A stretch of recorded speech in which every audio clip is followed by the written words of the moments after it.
Hey, good evening, everybody. How's everybody doing? Good? Yeah. We may be having issues with our live stream, so we're not sure that anybody's watching us live or not. But if you're watching this, that means you're watching it tomorrow, which is actually for you today. That's confusing. I'm sounding like Isaac Bunner up here. But we are recording it, so you should be able to watch it at some point. So at least our parents won't be left out completely in the dark. They'll get a chance to watch. And your sister, is she still watching? Yeah, she watches. Okay. So we're going to try to get that fixed. We apologize for any inconvenience, but there's a chance nobody's watching us live right now. On a regular week, there may be a chance that nobody's watching live, but there we go. Hey, we have a lot going on tonight, and we have some very special guests and a lot of fun things. We have to get to a lot in the night, so let's roll right forward. If you've got a cell phone, if you can turn that down so that it's not going to be a distraction, that would be incredible. And we are about to have a 4-minute party, and it's going to be an abbreviated 4-minute party. So those of our teens that help out, come on up here really quickly. If you're a guest and it is your very first time here, we have a gift card for you. All you got to do is show up during the 4-minute party. We're all going to stand up. All you got to do is walk up here and get a gift card from them if it is your first time ever and you're in the 7th or the 12th grade. If you have been before, then we just want to get a chance to welcome you again. Everybody else, you're going to greet somebody that you haven't seen. So at least turn to the people behind you and the people in front of you and greet them. At least do that. If not, work your way around the room. We're going to do this really quickly, guys, because we're already a little bit behind. That's my fault, not yours. But it's about time for us to have a 4-minute party. Stand up and greet somebody, everybody. Let's do that really quickly. Let's go. Hi, welcome to Junon. Hey. So the chapter for 2T22 this week is Psalms 159. Sounds right. Yeah, yes. It's a chapter in Psalms, I know that. But yeah, we're going to have another part of PANOPLY tonight, so that's exciting. There's some noodles on the stage, so it looks like it's going to be fun. Skid left some stuff from last week for this week, so we're excited to see what he has to say. Well, y'all have a good night, and we'll see you next week. All right, see you. All right, we have a little remix this week, right, Chandler? Yes, we do. For today is an abbreviated 4-minute party. It is, and we're joined by a guest, Isaac, Melvin, And Melvin. All right, ready? Yeah. 1, 2, 1, 2, 3. When the abbreviated 4-minute party is over and done, you have 4 friends, and they come and sit with you because you have 4 booth chairs. You are so cool in the eyes of God and Shem, me and Isaac and Melvin and Chandler and Chandler and Skid and Blake and Tim and Malia. Oh, Miss Maria. And Mr. Dad. And Mr. Grito. Well, hey you guys, have a wonderful night. Oh yeah, and that was actually part of that song too. Hands in, team. All right. 3. 1, 2, 3. 4-minute party. On 4. 1, 2, 3. 4-minute party. That was good.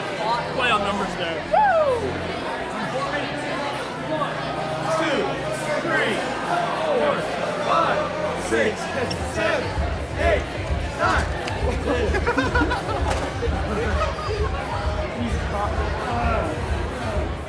Thanks to all of you who are visiting with us. That was great. And hey, if you're visiting, an extra benefit. We did run out of gift cards. We did run out of Baskin-Robbins gift cards. We're trying to see if we have some more of those. Hey, Justin Turner, make your way up here. I've got something for you that came back in the mail. JT. Come on up here, Justin. Come on. 3-point master. I'm afraid I'm not going to see you. Oh, you got your God's Corner necklace on. Nice. Hey, but Where's didn't your bring hat? the hat. There you go. Apparently I put the wrong address. Is that your address? Is that it?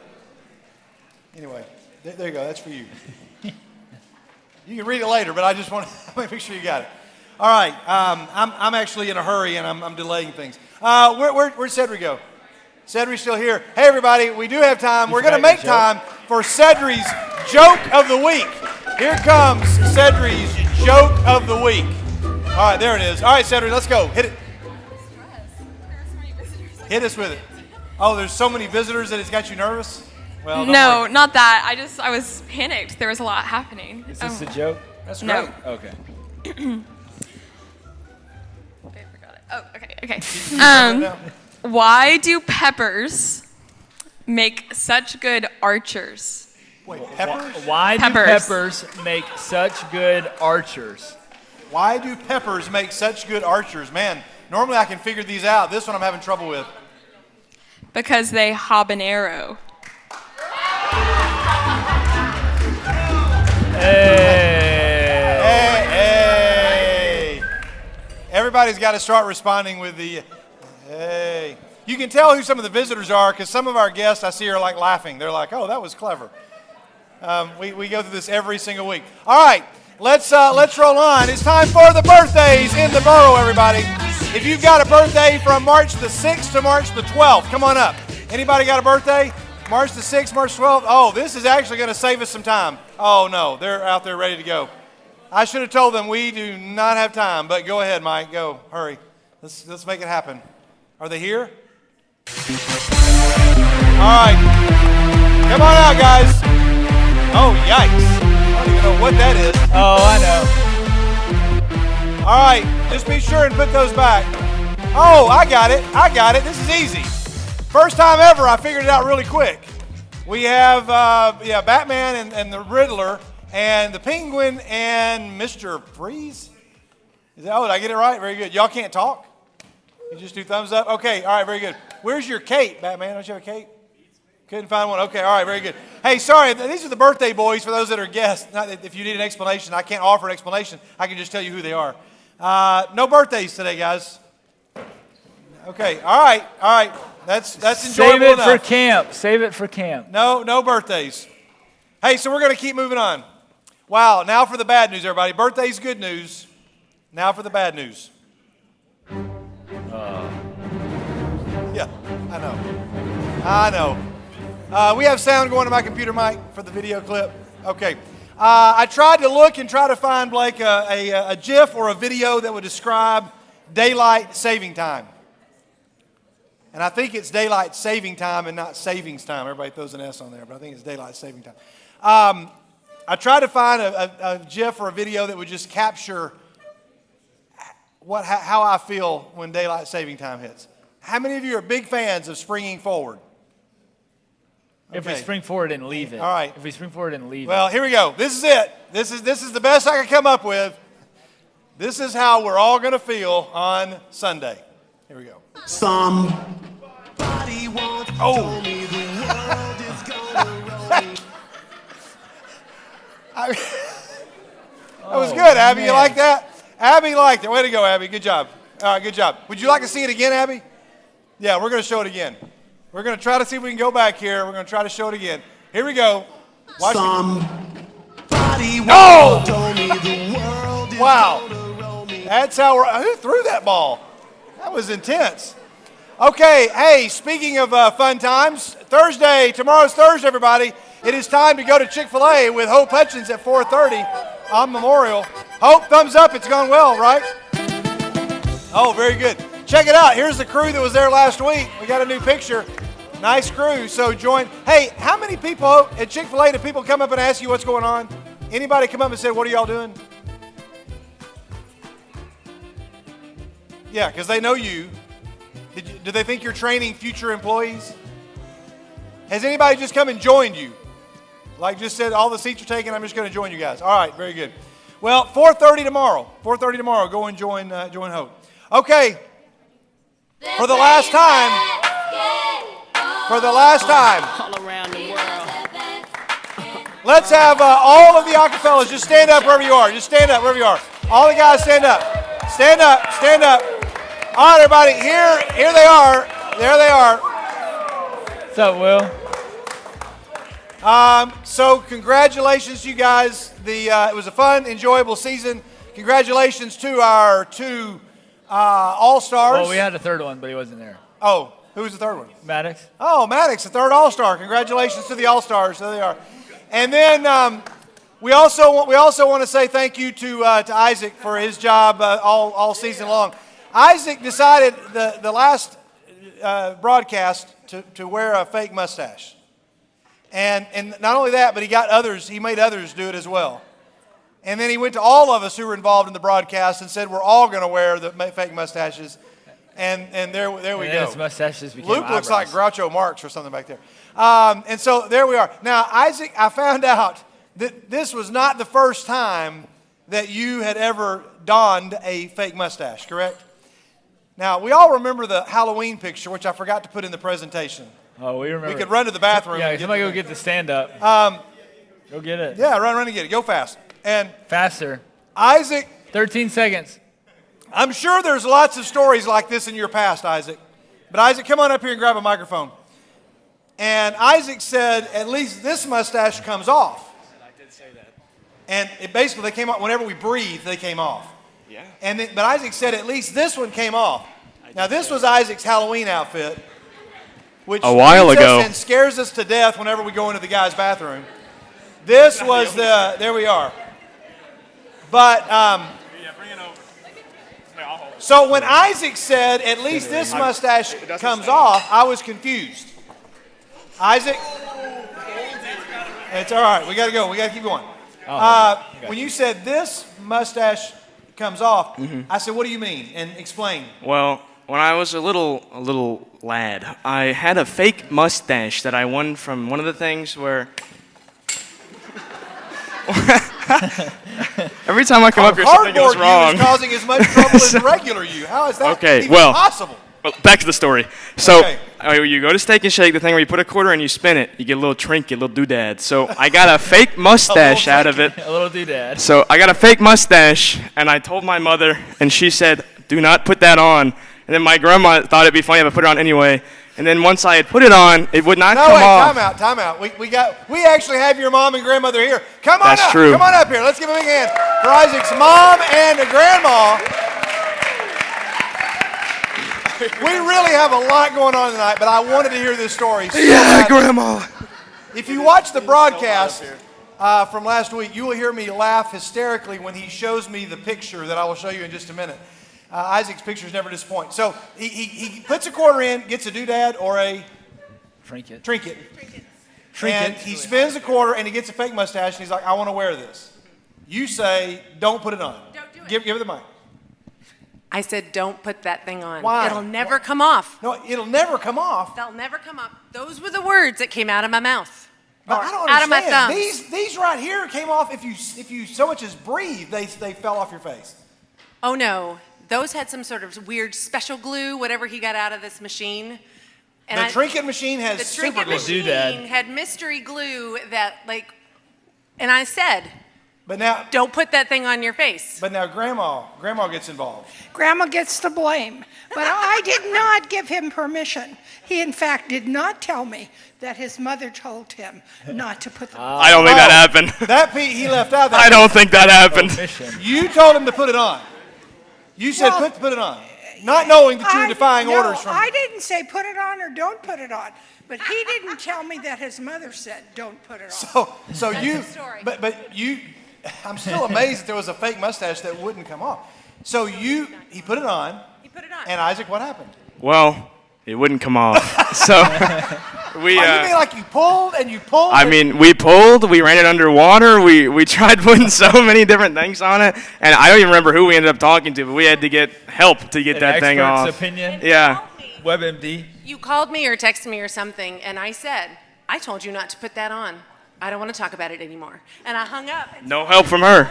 Now was so I said- Meals on Wheels involved at some point? Yes, that's why I was at the church building, because briefly I was in the church office in one of the sinks trying to get the mustache she said, off. Don't put that on. We're about to go deliver Meals on Wheels. Mm-hmm. And you put it on anyway. Yeah. And had to deliver Meals on Wheels in full disguise. Yeah. You're like, hello, here's your, I brought you your Jell-O.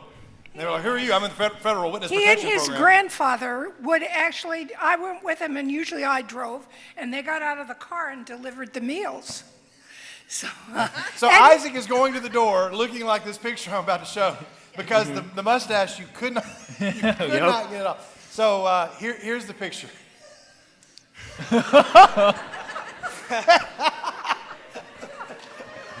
Did you like, what, all you need, did you just give him a little cigar? If you had a little cigar, he could have walked in the door and been like, hey, I brought your Meals on Wheels, right?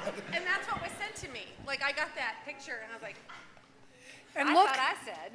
And look at the stylish haircut. Yeah, that's great. It Would looks like they, would used the mustache to cut his hair. would the wig come off? Would the wig you were wearing come off? Oh, that's your hair. All right. So you sent this picture. You look proud of yourself in this picture. Oh, yeah. At any point, though, did the pride turn into a little bit of anxiety that this is not coming off? Not really. I didn't really care. Okay, give her the Maybe mic. I might have said to her that I was worried, but I thought it was funny. I did not think it was funny. Well, how did the mustache eventually get removed? Let's find the ending of this mystery. I don't even remember who we talked to, but it was somebody we know who is of a, I don't know who, maybe it might have been Jeremy Harrison, but there was somebody we knew who was a medical professional. Is there a 911 call out there? I don't know. I'll tell you how it came off. A little tiny bit at a time. And it was really stuck. And when it came off, he then had this bright red mustache, bright red upper lip. What did they use? I've been so astounded by this all week, thinking every other thing I've ever gotten from a doodad trinket machine has broken within the first 10 seconds of owning it. Well, you'd pull it and his lip would come up. I mean, the mustache didn't come off, but the lip would pooch out. This is great. Well, you look very, very excited right here. And we were both really afraid of his mother. Yeah. All right, there we go. Well, Isaac, congratulations. I finally got the mustache off. Oh, yeah. Thank you. Let's give a big hand to the 3 generations here. 3 generations. That was worth showing up, right? That was worth coming all the way to True North. Take yourself back to your seat. Yeah, Isaac. Here, take yourself back to the bathroom. There you go. Just have that. Okay, all right, there you go. It's time, everybody, for baby Sam Chapin. Oh, there we go. There we go. All right, baby Sam Chapin, and here is, this is ironic. There we go. Oh. Did that one come off? Was that drawn on? No, You it's have no idea? It's the same one he's got right now. Yeah. We zoomed in pretty close on this. We should zoom out. We should zoom out and see the whole picture. Is that okay with everyone else in the room if we do that? Let's zoom out and see the whole picture.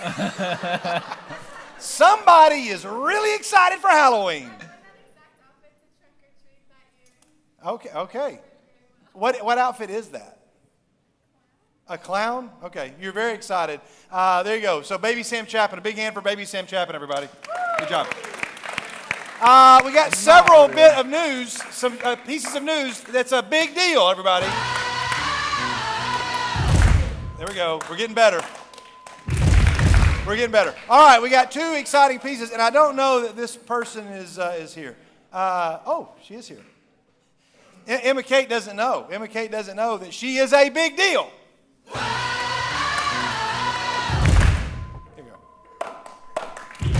So, Emma Kate, I got word that you were named the Aqua Patriot. Is that the word they called it?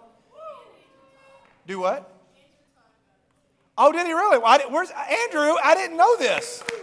And we have 2 Aqua Patriots. That might be the coolest name for an award ever. I'm very sorry, Andrew. I didn't see that. Andrew is there are 2 Aqua Patriots voted on by your teammates or your coaching staff.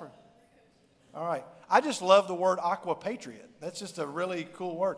And it's not just for accomplishments in the pool, but also for character and integrity and academics and all of that, all around kind of athlete of the year. We have both of them represented right here. So everybody, congratulate them. That's great.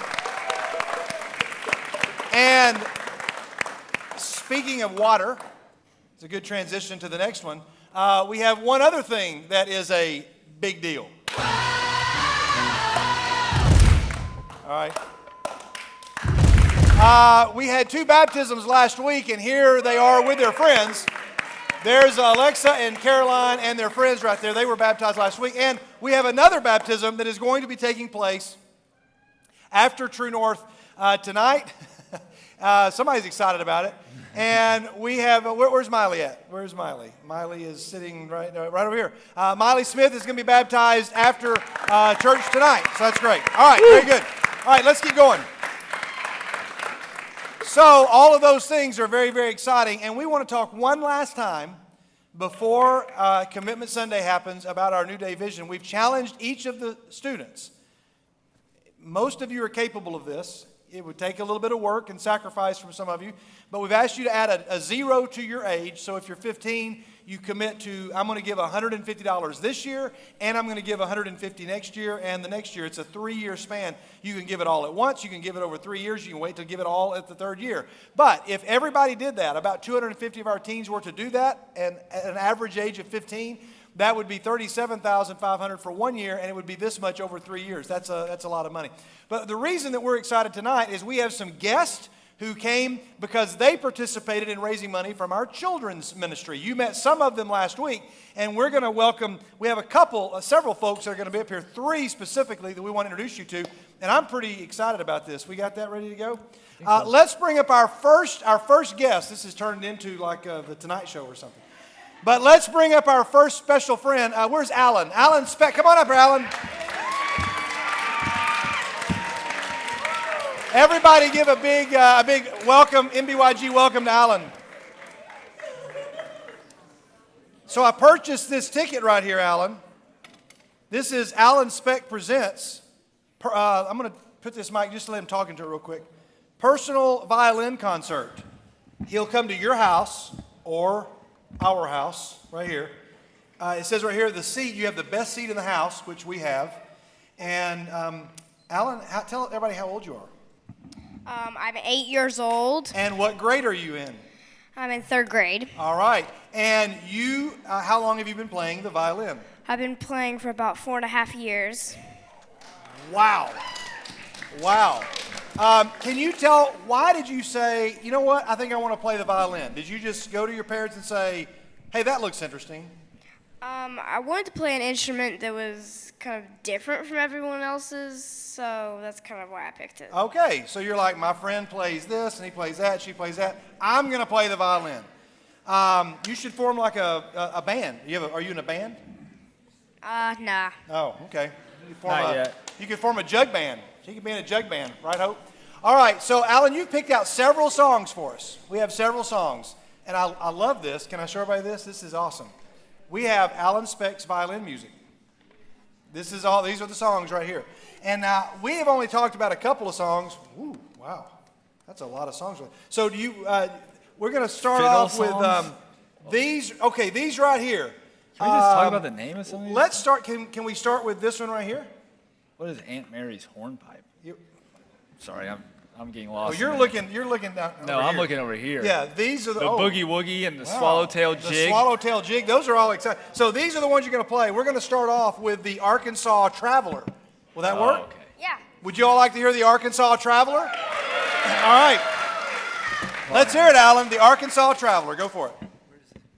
Where can I put this? Yeah, that's good. That would work.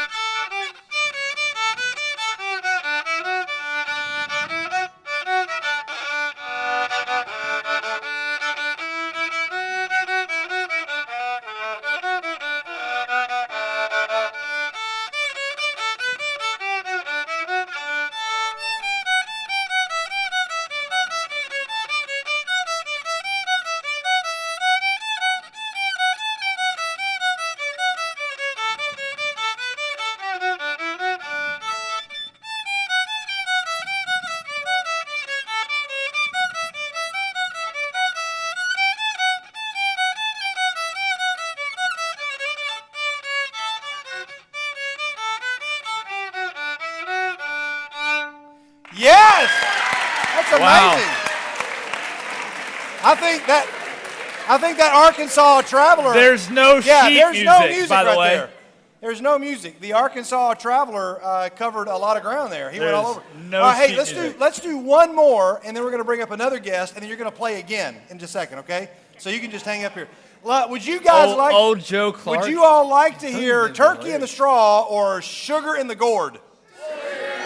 Hold on, we're gonna vote. That was all for Turkey in the Straw. Raise your hand. Turkey in the straw. All for sugar in the gourd. All right. It looks like sugar in the gourd is a big winner, Alan. Can we play sugar in the gourd? All right, guys, sugar in the gourd.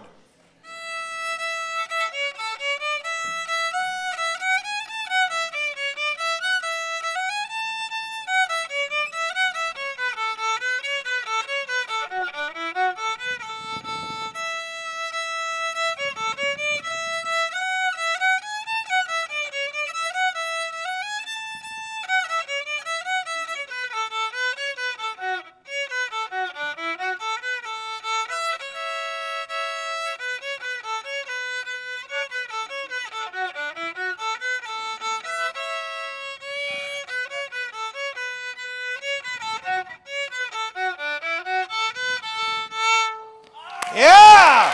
All right. Alan, do you know what sugar in the gourd even means? Kind of. Oh, kind of. Okay. Kind of. I don't know what it means. Do you really know what it means? I guess like sugar, like that you use to make cakes and cupcakes with. Yep. And you put it in like a melon or some kind of gourd. Oh, so you put sugar in the gourd. Hey, that makes total sense. Yeah, I did that not makes know total that. sense. I got it now. Okay, very good. Hey, stay right here. Stay right here. Amy Sane. Amy, come on over here, Amy. Everybody give a big hand for Amy Sane. Amy's like, how do I follow that? Amy is now going to play for us. I'm just kidding. The Mississippi Hornpipe. Amy, you can't tell us how the marketplace did, but Sunday we're going to find out. We're going to find out Sunday. We're going to reveal the total. How many of y'all bought something Sunday morning? How many of y'all bought something? How many of you bought a treat that you ate and was incredible? All right, I had some peanut butter fudge that was out of this world. Okay, so you can take a break for a second. We're going to let you play a second. There you go. He's like Good ready job. to go. I'm Hey, ready I to do want to say, Alan, when he was at the market, he had his violin case open. He was selling the coupons, and you had 20 coupons, right? And 20 coupons at $10? 20? Or 20. So he sold all of them. That's a good amount. The other is he had his violin case open for tips, and he played and raised $250 just on Sunday morning for tips. I need to start playing the violin. Pretty amazing. It's so good. Like, that's pretty impressive. That's awesome. Just for fiddling around. Just for fiddling All right. around. Hey, Amy, you are up here for a specific reason. Yes, I was. Hey, all students, especially those of you that will be participating, specifically going to Mexico and need service hours, Amy has a very special request. She needs some very special help. Listen. So, those of you who remember, we have the lock-in on Friday night for the elementary. I know. Alan was excited. He was like, Okay, so, and I need some help. We need some extra people to come and help in the rooms. We need some dancers for Just Dance. We got a bunch of different rooms. but it's not all night.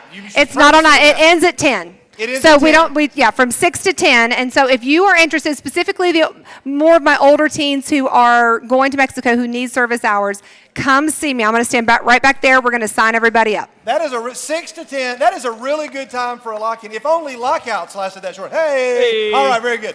So, 6 to 10. You're going to need some help, and during our worship time, go. Not Just Dance. We've got lots of other things. All the dodgeball. We need just lots of extra hands. So if you please can help out, do they have to stay the entire time, or if they can help for a couple hours, can they come? Or do you I'd prefer for you to stay the 6 whole to time. 10. All right, Yeah. 6 to If 10. you can stay the whole time, come. Hey, stay right here. Hey, I Alan. want to We're say gonna- one more thing. Thank you guys for coming out. For those elementary kids who were all in the gym, I'm telling you, it mattered that you guys went to their tables and picked up things. They paid attention that you guys were there. So I just want to say, for me, I was just really proud to see you guys out there helping support the kids. So thank you for doing that. Yeah, it was a great job. Great job. Thank you very much. All right, Alan, stay right here. Hey, so I got one of these too. I bought one of these. I went from the violin table to get one of these. Blake, you also got one. Oh, yeah. You want to show us the one over here? You got one right here? Yeah, Is that yours? This one was specifically picked out Okay. by Doddington. Okay, very good. And these were made by our very own Will Doddington. Will, come on up. Let's play Will's music, Mike. Play it on. Come on up here. All right. This song is the Marvelous Men and Their Flying Machines. Is that it? Yeah, magnificent. Okay, good. All right. So we have. Is this pretty impressive, Alan? You like that? Yeah. It's like not as impressive as sugar in the gourd, but I'll take it. All right. So Will, let's get Will and Mike. You have been making paper airplanes for how long? I'm not sure how long, but I've had a book for a while, and I've been practicing on that.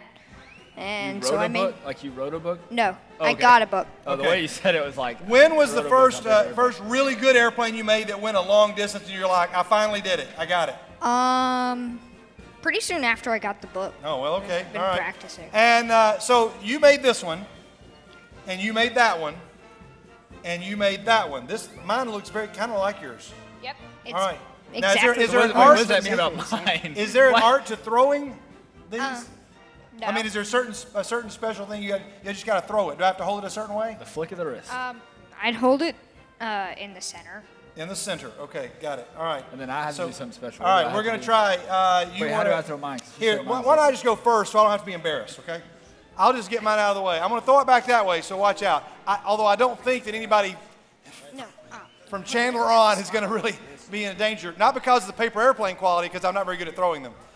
But Charlie's getting out of the way here. Let's see if I can get anywhere near Forrest back there. Here we go. Oh! All right. Let's try it. Blake, go ahead and throw yours.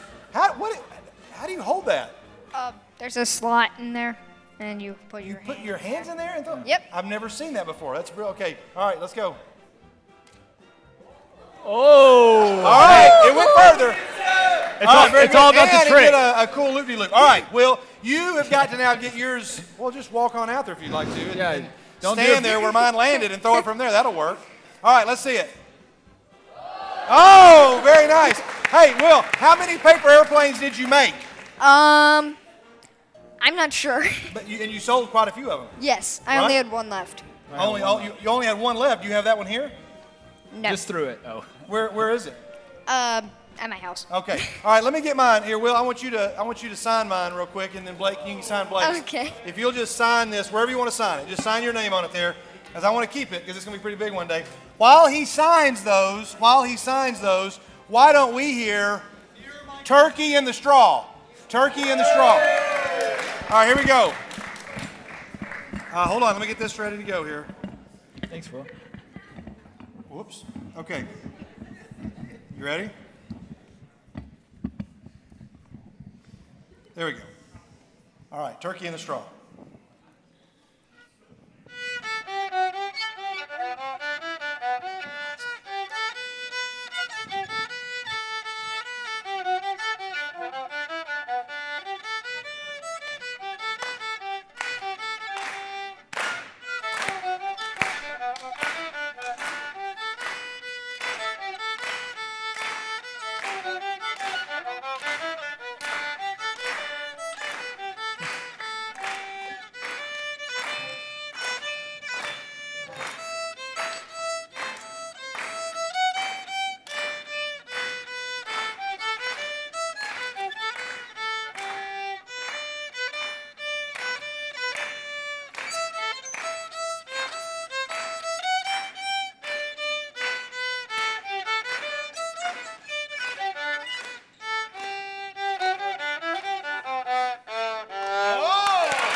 Plot twist. So Will signed it, and he wrote Will.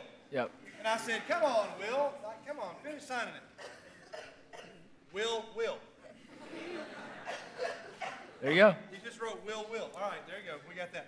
Okay, hey, guys, our time is just about up. We're about to transition. You got one more song. All right, let's go with that one right there. Alan, you need a Spotify one account. One more song. Stay right here with us, Will.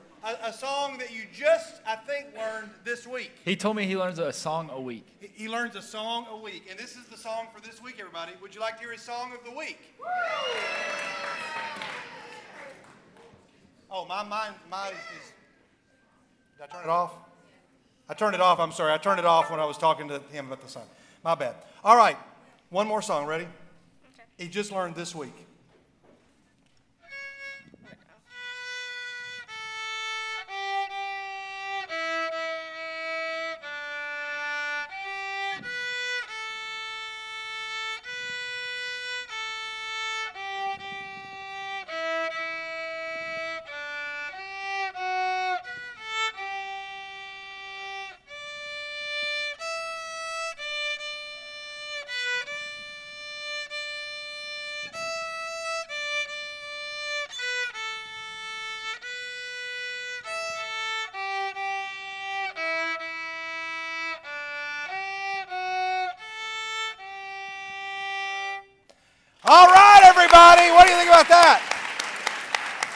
is awesome. Again, no Awesome. sheet music Yeah, there is zero sheet music up here. There's just at all. apparently a bunch of names in Alan Speck's violin music. This is really, really incredible. Guys, thank you so very much for your incredible talents and for using it to make money for the vision and the fundraising campaign. Here, Alan, I want you to sign that ticket for us, okay? You can sign that. Do you mean to hold that for you? Am I allowed to hold it? No, You let your dad, you're why don't you let not your dad allowed to hold hold it? it. Why don't you let him hold it? He's a smart guy. He's like, no, you're not holding my violin. All right. Wish I had a look on his face. Maybe it was because you're an Alabama fan. Yeah, that was it. Maybe so. All right. There we go. And That hopefully- face made my week. See, look, he's putting both his first and last name on there. Yeah, so that way I'll know who it is in 30 years. When y'all are famous, I will know. I'll say, who's Will? All right, hey, Alan, fist bump right here. Great job. Guys, incredible job. Another big hand for these guys. Yeah, thank awesome you guys. Work. That was awesome. That was great. That was so cool. Thank you very much, Thank you so much, Alan. Great job. Wow. Well, we do have one more. I know you're thinking, wow. We do have one more, and we are gonna sing some tonight in just a minute. So singers, you guys get ready to hop up. We're only gonna sing a couple of songs tonight. We got a lot of ground to cover, but we want to, before we transition into worship, we have another cool way to do that. So we'll be bringing Landon up in just one second. Oh, look, there's the transition. There goes a paper airplane. There it goes. That was fancy. Oh, hey, that one was cool. That was fancy. All right. Man. So Sunday morning, you guys evaluate what you all can give and be thinking about it. Some of you have already done that. I've talked to some of you who've said, I know what I'm doing, so be ready for that. All year long, we've been looking at the 52 chapters that every student should know. And this particular week, our chapter of the week is Psalm 139. It's actually our second psalm that we've done, and it's just one of the most incredible psalms in all of the Bible, in all of the Psalms, one of the most incredible passages in all the Bible. Some of you have said, yeah, I've read all of them. I'm now 10 weeks in, I've read all 10 chapters. You can do this, guys. This is like 20-something verses. Everybody, if you're not caught up, you can go online and you can catch up. But just to prove to you that you don't have to be a teenager to be thinking about things, we've asked one more student to come up. And some of you got to meet his parents. They were Winterfest chaperones. They recently moved last year from Memphis, and a friend of mine, my youth ministry mentor, called and said, hey, you need to get this family involved. From mom and dad all the way down to their kids. Incredible family. So Landon, come on up. Let's give an NBYG welcome to Landon Tribble, everybody.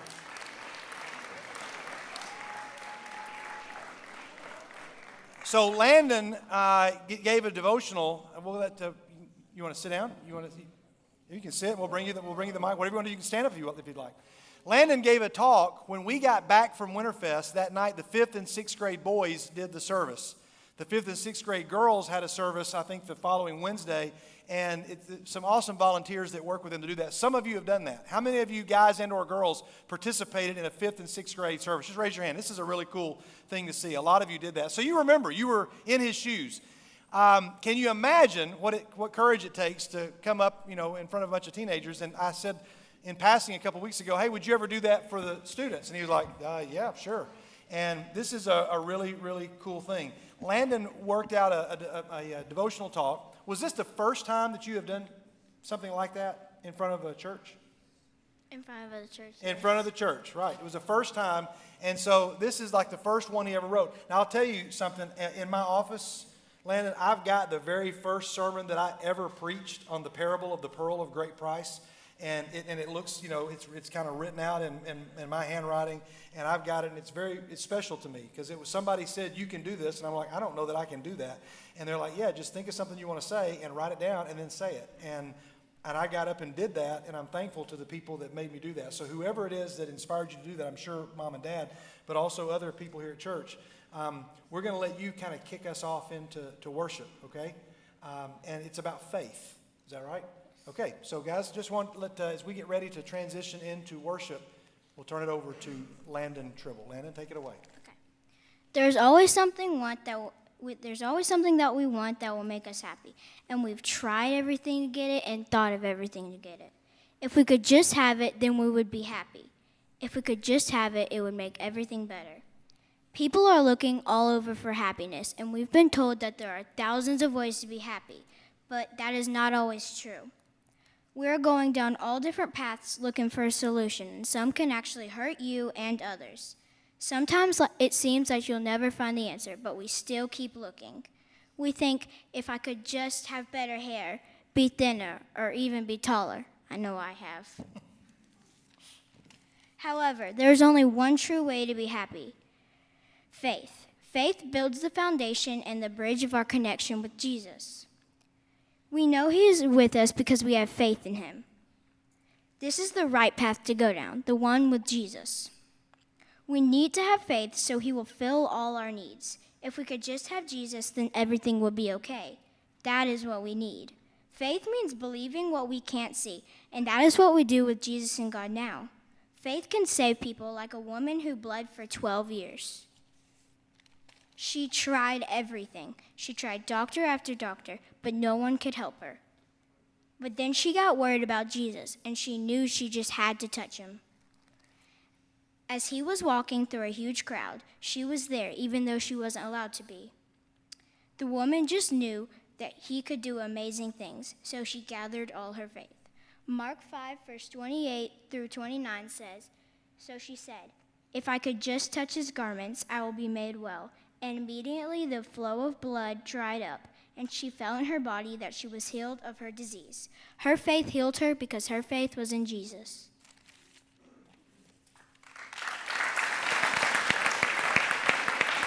Awesome job. Hey, Lana, stay for a second.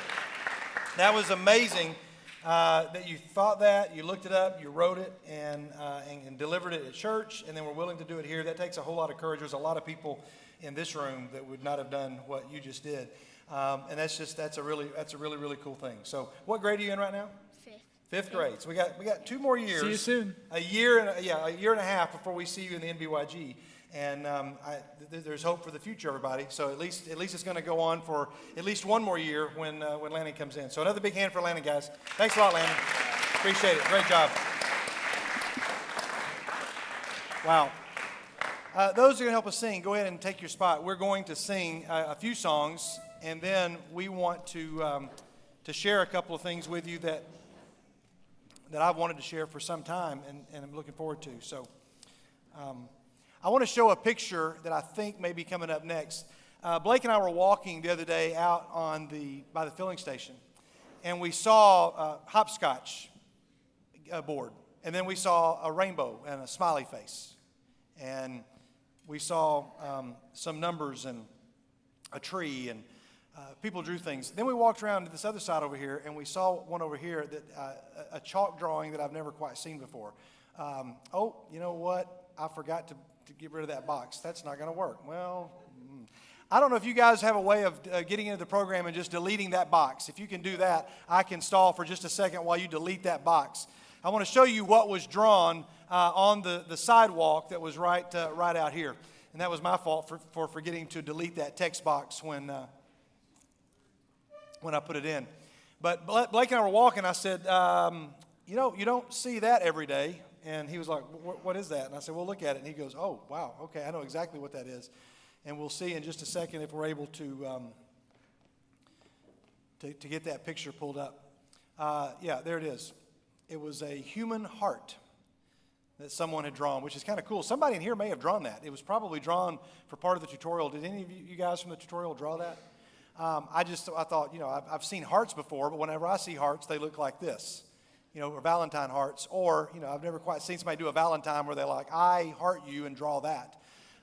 Or, on Valentine's Day, you get this. Imagine if the one that you love brought home and said, hey, I love you so much. Here you go. Here's your Valentine heart.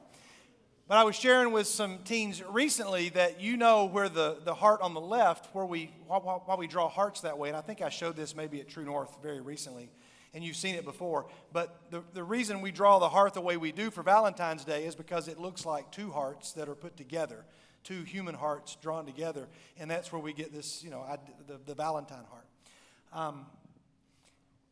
When you see these kids like Landon and the other kids that were up here and the kids that were at the marketplace and some of you, the reason that we gather every week, this is a pretty simple visual metaphor for what we do every week, is just to get here and to take our heart and God's heart and to just put them together and to put it together.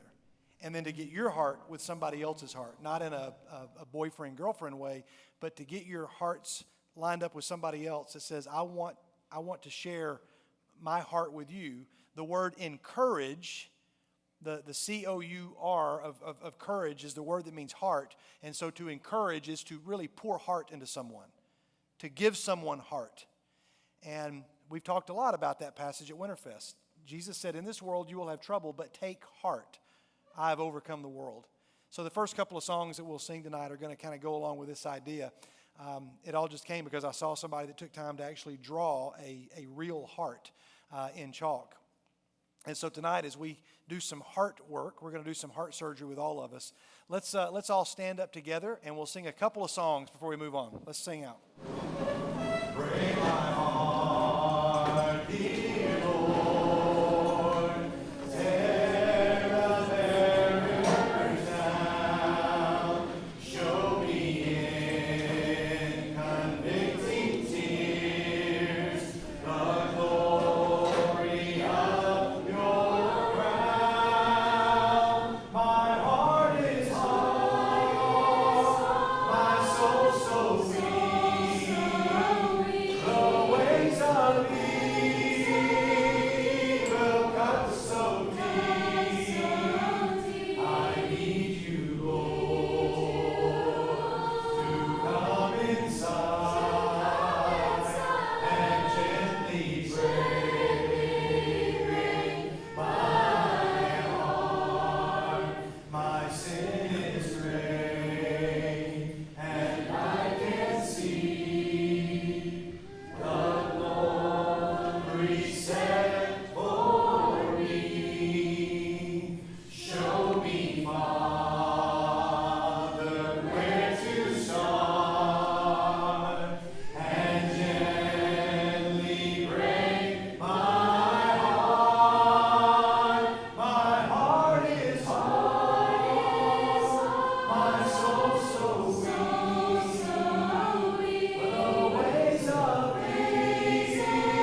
evil cut so deep. I need you, Lord, to come inside and gently break my heart. I need you, Lord, to come inside and gently break my heart.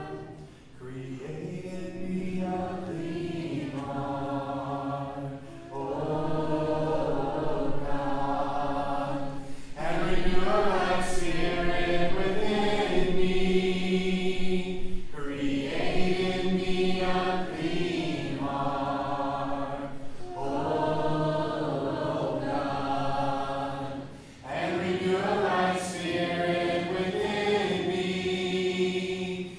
Cast me not away from thy presence, O Lord, and take not your Holy Spirit from me.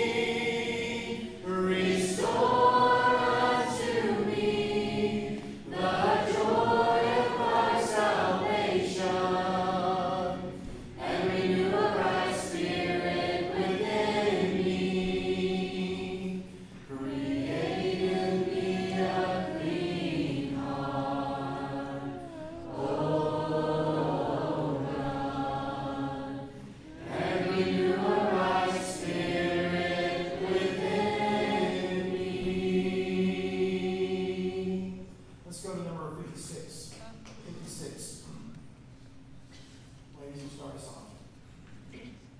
Every time I kneel to pray, I open up my heart to the Lord. Every time I kneel to pray, I open up my heart to the Lord. Every time I close my eyes, I feel the sweet embrace of my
your grace will have no end.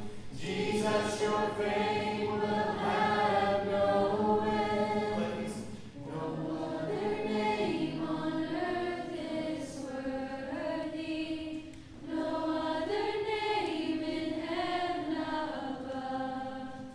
No other name is sung in glory. But Jesus, God's redeeming Son. And the church said together. Amen. Amen. Hey guys, go ahead and have a seat.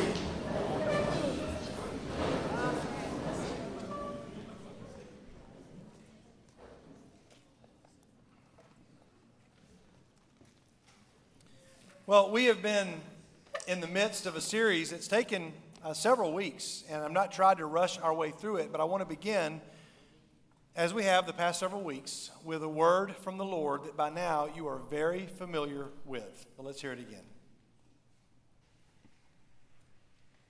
Finally, be strong in the Lord and in his mighty power. Put on the full armor of God so that you can take your stand against the devil's schemes. For our struggle is not against flesh and blood, but against the rulers, against the authorities, against the powers of this dark world, and against the spiritual forces of evil in the heavenly realms. Therefore, put on the full armor of God so that when the day of evil comes, you may be able to stand your ground, and after you have done everything, to stand. Stand firm then with the belt of truth buckled around your waist, with the breastplate of righteousness in place, and with your feet fitted with the readiness that comes from the gospel of peace. In addition to all this, take up the shield of faith, with which you can extinguish all the flaming arrows of the evil one. Take the helmet of salvation and the sword of the Spirit, which is the word of God. Amen. May the Lord bless the reading of his word. You should be very familiar with that passage. And if you are a guest and it's your first time in a while, maybe you're a member of our group, it's your first time in a while, this is a passage that we think is really, really important. And Ephesians 6 is going to make its way into the chapter list, but later on in the year. But the series that we're doing is called PANOPLY. It's just a word that just means a whole vast array of armor. And those of you that were baptized last week and those that will be baptized this week, there's actually a children's ministry person being baptized before Miley is. This passage it's like jumping to life, and it comes to life. So if you've got a Bible, you can, we're going to be in Ephesians 6. If you want to, some of you are taking notes. Some of you are following along on a phone. Just don't let that be a distraction to you or anybody else. But let's continue to jump in as we look at the full armor of God. And we've been spending several weeks. So if you want to go back and review, you can go online and learn about the belt of truth and the breastplate of righteousness and the shoes of peace. We stopped with the first three because I want to remind everybody, if you're looking at Ephesians, Paul speaks of these in the past tense. He says your feet are fitted, you've put on the breastplate, the belt of truth is fastened with an ED, past tense. In other words, it's assumed that everybody has these three things going on. Because if you were a soldier, what have we said about these three pieces of armor? The belt of truth, the breastplate of righteousness, and the shoes of peace. What's true about these pieces of armor? Somebody raise your hand if you've been a part of the series. Thank you, Dawson. Everyone has these. It's just assumed that if you were a Roman soldier, these things would be on you at all time. It's like we can just know that if you came to True North tonight, you are wearing some type of shoe, some type of pants, and some type of shirt. We're just assumed that you're going to have these things on. Now, others of you have other accessories. Some of you have hats on. Some of you have a jacket on. Others of you will have certain things. But it's just assumed that you're going to have these three. Then, somebody on this side of the room, we get into three more. What is true about the second list of things? Yes, Kate. You're going to take up these next pieces when battle comes. When something difficult is facing you, then you're going to take up these other pieces. I mean, the shoes and the breastplate and the belt serve a function of defense, and they support weapons. And you're going to wear armor. But these other three you take up when something bad is about to happen. And so we spent time talking about the shield of faith. Landon did a great job talking about that a minute ago, the importance of faith. And we spent a lot of time talking about that. And then we stopped last week with our first part of the helmet of salvation. And this is a big one. This is a real big one for teens. All of them are important. And all of these, Paul is beginning to kind of dress the soldier. And remember, if you remember way back at the beginning of the series, Paul is writing this. Where's he writing this from? He's writing this from house arrest. So he's in prison, essentially, and he's got a guard that's probably watching him. That guard is probably wearing not all of these things, but at least the first three, because this is not a guard. He was not a full soldier yet. If you're watching somebody on house arrest, you're at the bottom of the totem pole. So he's got a guard that's watching him, okay? Ian, be my guard for a second. The guard's standing here, and Paul's writing these things, and he says, hey, let me try out for you what I'm writing. And he tells him, and he walks through it. This guy would know because he would have on those first three pieces of armor. And he'd be like, hey, yeah, I recognize that. I'm wearing all those things. And then Paul gets into these other three. You only got the other three if you were promoted into a full-time soldier. Does anybody remember what we said about this guard, why he was in this position? Anybody remember? This is like a 100-point bonus question here, Landon. You remember why this guard is in this position? Why? Very likely would have been captured from another army and said, hey, you're a good fighter. We want you to fight for us, but you got to earn your armor. You got to start here, and then you're going to work your way up. So right now, you've got to be right here. But eventually, you're going to have the full armor of a Roman soldier. Because there was something really exciting when you got your full armor. It's like getting, your full jersey or your full set of shoulder pads when you're a football player and you're no longer on the scout team, you're no longer just helping out, you're not a manager, you're suiting up, and we're going to give you the full armor of this particular sport or whatever it is. This guy didn't have it yet. So Paul is kind of mentoring or ministering or discipling this guy by telling him, hey, all these things that I'm talking about being a Christian, I'm going to use you as my object lesson. Because he's not just trying to reach the people in Ephesus. He's not just trying to reach teens in 2022. He's trying to preach to this guy who's in house arrest. Because he can't go anywhere. He's like, if I'm going to disciple this guy, he's got no choice but to listen to me. Thank you. And so he gets to this part, the helmet. Because these are things that you take up. If I say the word helmet, most of you are going to think of, this is what you will picture, some type of helmet that looks like this. Maybe a motorcycle helmet, maybe a bicycle helmet, but most people are going to associate it with this particular image. Here's some other helmets that some of you wear, and they all are important. One of our key truths, anytime you see this slide, it means there's something worth remembering. Anytime you put on a helmet, it implies that you know that you are about to be hit by something or that your head is about to be in danger. If you're riding a bike, maybe you don't expect to be hit with anything, but you think, I don't want to fall off my bike. I'm expecting that something could happen to my bike. I'm expecting on a motorcycle that I might fall off the motorcycle. And I bet all of us in the room know somebody who's probably their life, I've got at least 3 friends whose life was spared because of a helmet on either a bicycle or a motorcycle. And certainly a football helmet. So there's a video here, and Ben, I don't know if you guys are ready to show that video in a second. I've watched football my whole life, and I knew that helmets were significant, but I just didn't really know how they were engineered. I showed you last week a picture of my grandfather's helmet when he played for Alabama back in 1925 and 26, and it was a piece of leather, essentially, that he wore, over his, like a toboggan almost over his head.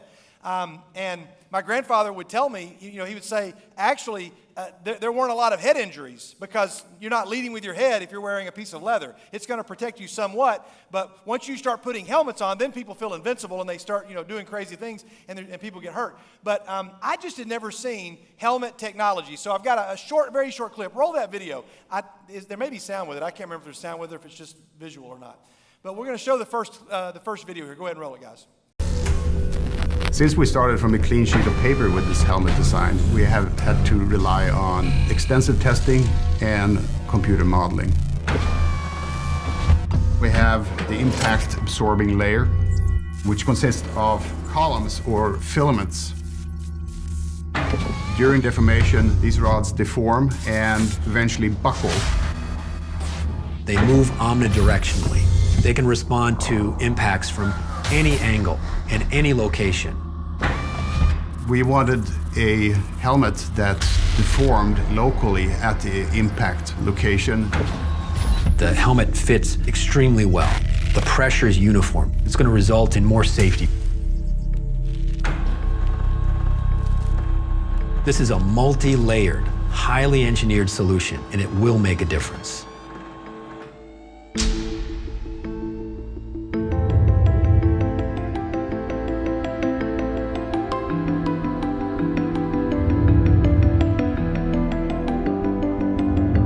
We don't have the typical helmet.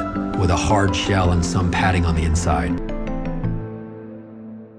It's a company that's come out with a new space age type technology for a helmet that is designed to withstand impacts from all different directions. And the whole purpose is we want to protect the head. We want to protect the mind. The Roman helmet was no different. I mean, it looks very much like an ancient football helmet. More protection probably than my grandfather's football helmet had. But this is what a Roman helmet would look like. We talked about the insignia on the helmet that would have either some sort of logo that would let you know who you were fighting for, what side you were on, and also your rank was determined by which way the plume went. So I showed you these last week, and you could tell who was one type of soldier, who was kind of an officer, and who was kind of a general or a leader, all the different ranks of soldiers. And that lets you know if you were in trouble, and I got to know what to do, I would look to the person that had the helmet of a certain way. I want to illustrate this with kind of a fun way. We got to go really quickly, but I want to find a guy. I need a high school guy and a middle school guy who really, really thinks they know their college football. If you've got a high school guy or a middle school guy, who is it that says I kind of know my college football? All right, Jackson's got it, and Maddie. I know we have two high schoolers here, but come on up, guys. Come on up. That's fine. We'll have two high schoolers. Do we have is there a middle school guy that says, I can do this as well? Brady, you think you got it? Come on up, Brady. Do we have one of our ladies that says, hey, I really know my college football? We were going to have a team last week. We had Ellie and Helen were going to tag team. Okay, Addison says you know, and do you want to team up with Helen like Ellie was going to do last week? Y'all want to team up? All right, come on up here, ladies. Come on up. Give the ladies a big hand. All right, come here, guys. Y'all are going to stand right here. You're going to stand right here, and I believe we're ready to go here. We have a little game that we're going to call, Which Team Wears This Helmet? There we are. Okay, now turn and face the big screen right here. That way I can see you all. And spread, there we go, just a little bit so I can see you. All right, here's what's going to happen. Do what? You're going to just raise your hand and say, got it. You're not going to shout out the name of the answer, okay? Don't shout out the answer. If everybody at home, some of these are extraordinarily easy, and they get more difficult. Now, I'm going to show you the helmet, but the logo has been blurred slightly. The logo has been blurred. Now, with some of these, it's so easy. We'll start off easy, and then some of them get a little more challenging. All right? If you want to look at these contestants, how many of you say, you know what, I'm gonna go with Brady? All right, who's on Team Brady? All right, he's got a good football name. All right, Maddox, who's on Team Maddox? We got Team Maddox? Okay. All right, what about Jackson? All right, and then we've got Team Helen and Addison. Who's there? Okay, all right. It looks like a battle of the sexes here. Okay, I'm going to show you. Raise your hand and you say, got it. You all are working together, okay? But don't shout out the answer back there. We got to go really fast. All right, which helmet is this? Yes, you were first. Florida State. Keep your own score. That's good, okay? You got one. All right, here you go. Here's your next one. All right, I saw your hand. Ohio State. Girls got a point. All right, keep your score. Keep your score. Those are easy, okay? They're going to get a little tougher. A little tougher, yes. That is Wisconsin. All right, you got two. All right, here we go. We're going to keep going. All right, this one here, yes, Maddox. That is not Notre Dame. Yes. That is Washington. All right. If you miss it, you don't get points deducted. You just can't give another guess. All right, very good. So we have one, and we have three. You got three? All right, very good. Here we go. Here's your next one. Yes. That is Georgia. Very good. All right, that's Georgia. See, come on. You're a Georgia fan. You should have gotten that one. All right, here we go. Here's the next one. I believe you were slightly ahead. That is Oklahoma. Very good. All right, so you now have two. You got two. You got four. 0 and 0. All right, guys, come on. I have faith in you. Here we go. Who is this one right here? Yes. That is Washington State. Very good. Good job. All right, what about this one here? I believe Maddox was first. That is Oklahoma State. You're on the board. All right, now everybody has got a point except for Brady. Come on, Brady. You got it. Here we go. Here's your next one. That is USC, Southern California. All right, very good. I believe I saw your hand just slightly ahead of hers. That is West Virginia. Keep your own score. Oh, yes. Mississippi State. All right, very good. All right, here you go. It is not crap. No, it is not Penn State. That is Kansas State. Very good. All right, here we go. Yes, that is Arkansas. All right. Maddox. Virginia Tech. All right, Brady, I got faith in you, Brady. Well, no, you can get one. You can get one. Here we go. Here we go. All right. Oh, his hand went up, but I believe who was first? Was it her or was it? Okay. They're saying all the girls are saying you were first. That is Clemson. All right, very good. Here we go. Yes, that is Auburn. All right, here we go. That is Utah. I think we have a clear winner here. Oh! Brady, raise it. I said, Brady goes, I don't know. That is Colorado. All right, here we go. South Carolina. Very nice. I believe you were slightly first. That is Brigham Young. Yes.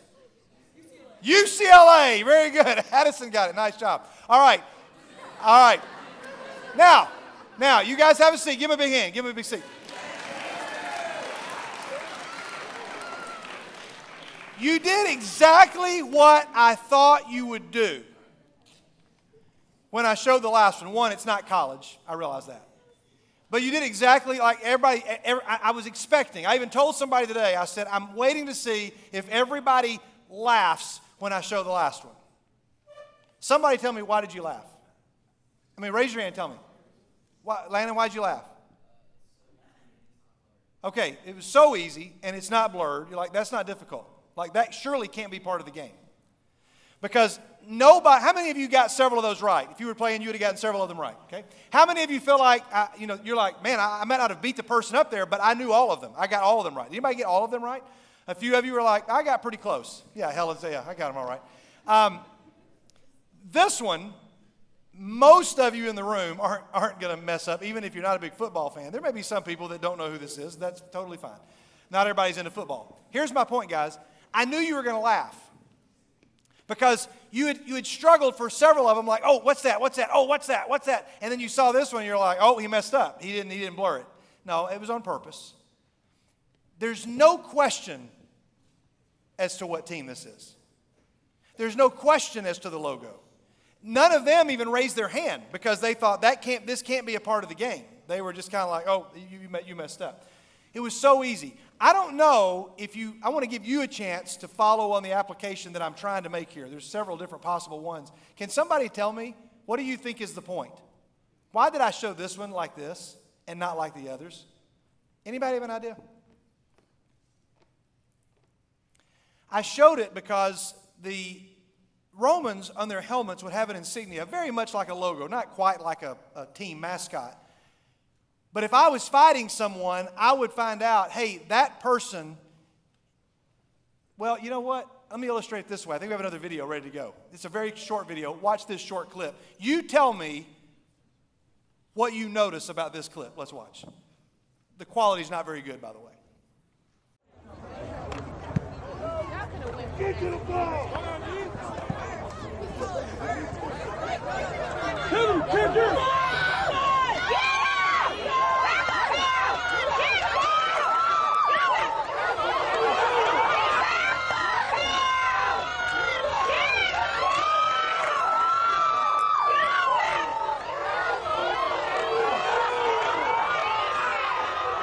All right, I think we all know what's so hilarious.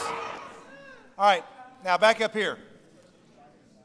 It is hilarious when somebody on your own team takes you down when it's a video of a high school football game that you are not a part of.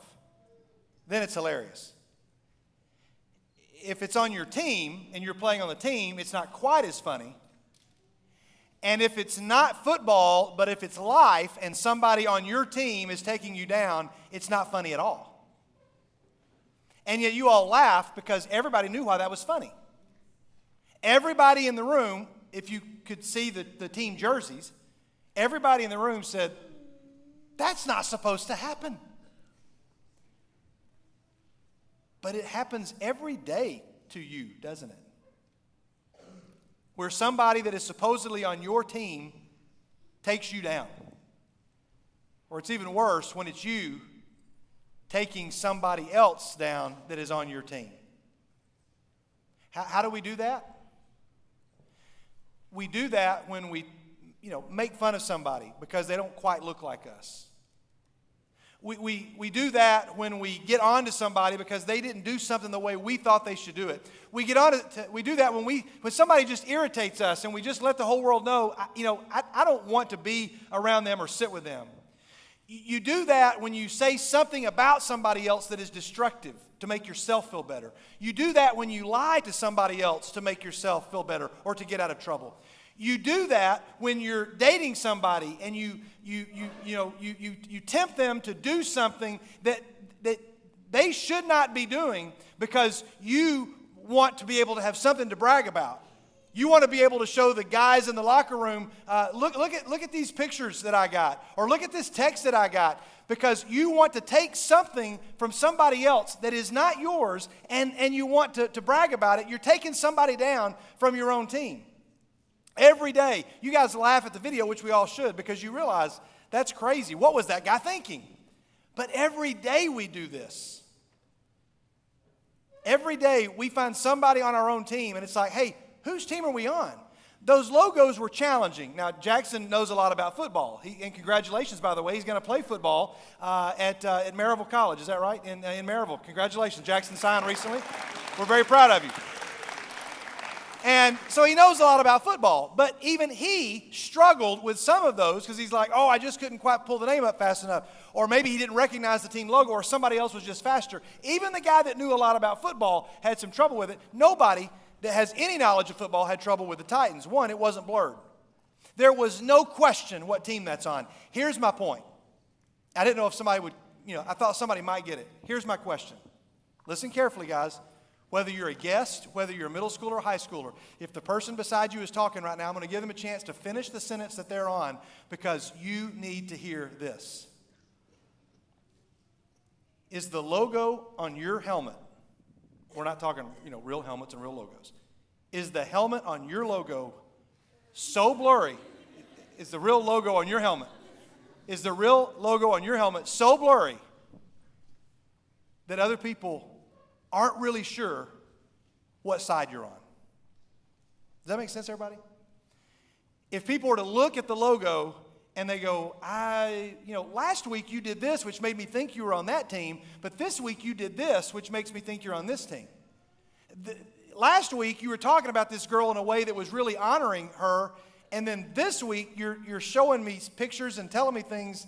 I'm not sure what team you're on. Last week you were talking about your parents like this, and then this week you're saying this about your parents. Last week you were studying really hard to pass this test, and this week you're asking somebody, you're paying somebody to send you the answers. Insert this scenario. Like, is the logo on your helmet so blurry that nobody can tell what side you're on? The Romans needed to know. I'm fighting, and that's my person. That's my team right over there. So when we get to a passage like Romans 12, we looked at it last week. Therefore, I urge you, brothers and sisters, in view of God's mercy, offer your bodies as living sacrifices, holy and pleasing to God. This is your true and proper worship. Don't conform to the pattern of this world, but be transformed by the renewing of your mind. Then you'll be able to test and approve what God's will is, His good, pleasing, and perfect will. The renewing of your mind. This word right here, somebody tell me, in what context do most of you see this word? Just somebody give me a setting where you would often see this word. Landon. Yeah, in a sci-fi movie. Good, that was what I was thinking. This idea of disintegration, right? I mean, what does it mean? Just in your own, I'm not looking for Webster's dictionary. What does it mean? You're going to destroy something to the point where it is not recognizable, right? You're going to obliterate it. I mean, probably the first time I heard it was when Darth Vader tells this to Boba Fett. And he says, hey, no disintegrations. Now, if I were to do this to the word, I've just kind of broken the word down a little bit, this idea of disintegration. What your definition was right. To disintegrate something is to obliterate it to the point that it's not recognizable. Listen carefully, guys. I don't think this is too challenging. We're not going to get nearly to where I needed to get tonight, but that's okay because until the Lord comes back, we got some time, and next week we'll pick back up on this. But I want to make sure I'm not going to rush some of these points because this week and then what's going to happen next week are some of the more important things that I will probably share in 2022, and I'd love for you, if you're visiting, to come back and join us. But this idea of disintegration, you take all of these things that are integrated and you put them together, and they're all like this, and if they are disintegrated, they are ripped apart, and they are pulled apart. Ian, come back up here. Ian was our guard a minute ago, and now let's imagine Ian's not a Roman guard. Now Ian's a teenager in 2022. Not hard to imagine because you are, and good job. You're very convincing. Ian has all these parts of himself. He's got his emotional well-being. He's got his physical well-being. He's got his sexual integrity and sexual well-being. He's got all of his spirit. All of these pieces make up him. And the whole goal of the enemy is to disintegrate him, is to take everything that is holding together. You've got the belt of truth that is holding together the breastplate of righteousness. Right? Remember, those two would snap on together. Then you've got the sword. Your sword's going to be on your belt along with your shield. The enemy wants to disintegrate. He wants to take apart every part of this armor and say, I want to put this piece over here, I want to put this piece over there. If I can disintegrate you, I'm not like with a laser gun trying to, make sure you turn to dust. If I disintegrate you, I'm taking all these important pieces of you and I'm pulling them all apart so they can no longer work together. If I disintegrate the youth group, I'm going to take all the people and I'm going to try to get you tackling your teammate wearing the same jersey because you can't tell whose side other people are on because the logos are so blurry, you don't recognize that person's on my team. And if the enemy can make you so mad at somebody over here that every Wednesday night you sit over here so that they sit over there, and as long as they don't talk to you, that's going to be fine. And as long as we go on a trip and I don't have to room with them and I'm not going to ride on their bus, if the enemy can disintegrate you, then he can then begin to slowly get rid of can tear up the youth group. The same thing happens in a marriage. The same thing happens with your moms and dads and your relationship with sons and daughters. The same thing happens with you and your friends. The enemy's trying to disintegrate. Does that make sense? If it does, just say, yes, it makes sense. Yes, say yeah. Okay. If it doesn't, that's fine. All right. We introduced this word to you last week, the Greek word sozo, which is the word for salvation. It's the word for healing. It doesn't just mean you were saved, like you were in the water drowning and I saved you from the water. No, it's much more than that. Now hear me carefully, because somebody says, hey, we had a baptism last week, we have a baptism this week. What's that all about? Oh, well, that's so that Ian is going to be baptized so that Ian can be saved. Well, you hear that word a lot, right? Somebody says, I was saved. And if you go to school and say, hey, I was saved last week, somebody will either think it has something to do with church, or they might think you were in a life-threatening accident and somehow you recovered. And they're going to want to know the story. Like, oh, man, what happened? And you go, well, nothing happened. I mean, nothing happened to me. I went to church or went to church camp or whatever, and I gave my life to Jesus. I was buried in baptism, and they're kind of confused. Well, what does that mean, saved? This word sozo is a word that means healed, delivered, made whole. In other words, Ian, all of these things that the enemy had tried to pull apart and to say, we're going to keep these things from coming together because if I can keep them over here, then you are vulnerable to every attack I'm going to give to you. Every temptation I throw at Ian, his mind's not protected, his heart's not protected, there's no belt of truth, there's no shield of faith. I'm going to get to him every single time because he's not protected. But when he is integrated, when sozo happens, when salvation happens, then everything about him, now he is made whole. If you got it, say got it. I don't have time to get into this particular passage, but I do want to try to wrap up 2 Corinthians chapter 10. Look at the last part. He gets to talking about weapons, all this at the top. The weapons that we fight with are not the weapons of the world. Those weapons have power to demolish strongholds. We demolish arguments and everything that sets itself up against the knowledge of God. We take captive every thought to make it obedient to Christ. I just want you to look at those orange words. We take captive every thought to make it obedient to Christ. That is why he's got to have the helmet of salvation. Ian, you're looking at the picture back there that they're looking up here. Can you tell me what that sticker means? It means that helmet has an audio system. That helmet has an audio system in it. What does that mean? So that the coach or the offensive or defensive coordinator can tell the player to play. Yeah, if I got my rules right, I knew what the helmet meant. I knew what the sticker meant. I didn't know that there are exactly 3 offensive guys, 4 people on the team that can have a green sticker on their helmet. 3 of them is QB1, QB2, and QB3. Those guys are allowed to have them. They've got a sticker that says, I've got a microphone where I can communicate. One other helmet has got one. Do you know who's got the other one? Yeah. So that the guy on defense has got one so he can call it. Now, I also knew this but had forgotten it, that there's somebody that controls the feed going to that particular helmet, and they can turn it off by a certain time before a play is called. Once the ball is snapped, then they can no longer communicate. So the guy up in the box, in the box, can't say to somebody down on the field, hey, oh, wait a minute, they're doing this now. They can't do it. As a matter of fact, nobody in the box can communicate on that microphone to somebody else down on the field. Only a person on the field is able to communicate to somebody with the green sticker. Now, you're like, I don't need a football lesson. My point is, you know what that sticker means. That means that person is in touch with somebody that is telling them something that other people can't see. You follow? So you're the quarterback, and the coach is on the side, and he says, hey, Ian, and he's way over here. The crowd's really loud. Hey, Ian, there's 100,000 people cheering, but you can still hear because you are connected. Hey, Ian, here's what you're going to do. Now, imagine you didn't have that, and you're trying to follow signals, and you can't see them. I mean, chances are it's not going to work. If you get a team that's got no communication and a team that does, the team that does is going to have a big advantage. And so the coach is able to say, hey, Ian, I want you to do this. Hey, Ian, you need to watch out because last time they ran this defense and they're lining up like this. You got to watch out. Ian's going to be ready because he's able to communicate. As we get ready to wrap up tonight, what we want to say to Miley and anybody else in here. Somebody says, explain to me, baptism. What do I get? Oh, you get a Bible. Oh, that's good. Oh, you get a certificate. Oh, that's nice. Oh, you also get your name in the bulletin or your video picture put up on the screen. That's great. All those things you get. But Miley, where's Miley? She's still here? Or she leave? Okay, you know what you get? What you get is you get a helmet with a microphone in it. I mean, not for real.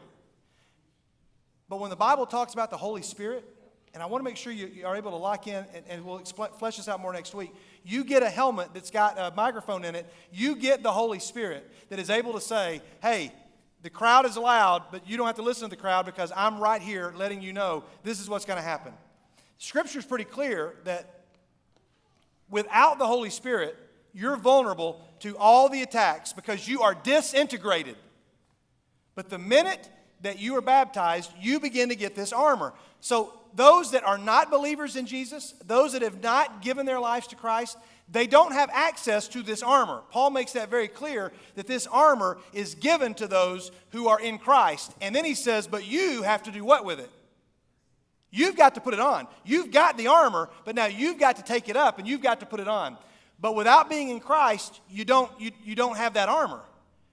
And when we say we're going to baptize you in the name of the Father, the Son, and the Holy Spirit so that you might receive the gift of the Holy Spirit, there's more to that than we have time to say here. But the part of the gift of the Holy Spirit is that now you are going to have this, what the Bible teaches is an indwelling presence that is able to say, Ian, I'm going to go with you, and if you listen to me, I'm going to make sure that you flourish. I'm not just going to go, no, Ian, don't do that. No, don't do that. I'm just going to say, hey, Ian, you need to know this is coming your way. Or this is coming your way. You got to watch out. Now, next week, we have to take up the next logical step in this because the helmet of salvation is not just you're baptized, so you get a helmet that says, I was saved. Here's the last thing we'll say before we head to the baptism. Salvation has 3 tenses, past, present, and future. I'll say it more next week, but I want to introduce it to you this week. When Ian is baptized, he is saved from the penalty of sin. That's past tense. If you got it, say got it. I'm saved from the penalty of sin. Then, he is being saved every day. He's being saved from the power of sin. I mean, it's a continual process. Salvation is happening in him right now. It didn't just happen the day he was baptized. Salvation is happening in him right now. You're being saved from the power of sin. And then finally, one day, Ian is going to be saved from the presence of sin. Meaning that God says, in the new heavens and the new earth, you won't have to worry about any of that part anymore. But salvation is being worked out then, now, and in the future. It's always happening. So when somebody says, are you saved? And you're like, yep, and I still am. I'm being saved today. And that'll be confusing to some people. And you can kind of walk them through. I was saved from the penalty of sin. I'm being saved from the power of sin, and one day I'm going to be saved from the presence of sin. We have a whole lot more to say about that, and next week I'm going to use these pool noodles to help you illustrate that, but I wasn't going to try to rush it and get through that tonight. We're going to go to the baptism. We hope that you'll come down and see the most beautiful object lesson of what any of this looks like.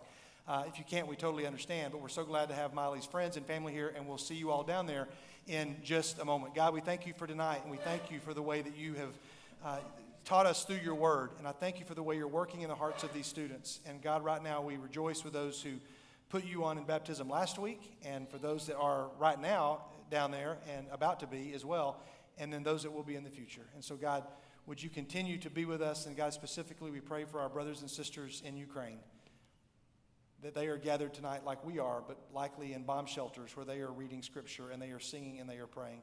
And so, God, we ask that you would keep them safe and deliver them. And it's through the name of Jesus we pray, and we all say together, amen. Hey, head on down to the auditorium. We'll see you all in a minute.